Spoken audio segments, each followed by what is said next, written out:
Amanxweme akwingingqi yeGarden route aza kuthi nkcwe kulo nyaka. Esi sesinye sezigqibo zikarhulumente sokunqanda ukunwenwa kwentsholongwane ye-COVID-19.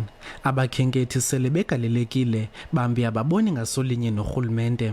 Because xa bevala ilwandle bavala indawo zokonwaba, where do they think basiza konwaba phi, especially abantu abangaseliyo, because xa ningaseli indawo enizonwabela kuyo kungasemalwandleni nee-gatherings zenu. Amashishini axhomekeke kwabo bazokuzonwabisa elwandle azakuchaphazeleka.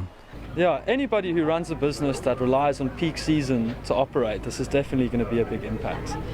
But in the long term, if this is the right call from the government, and we must respect that and stay off the beaches. The beaches that are under our control, they are completely closed off.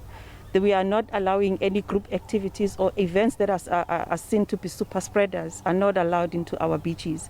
Urhulumente wephondo uthi ukuvalwa kwamanxweme kuza kuthwaxa ngamandla uqoqosho lwale ngingqi. De kube ngoko amanxweme kule ngingqi aza kuvalwa de kube ngumhla wesithathu kweyoMqungu.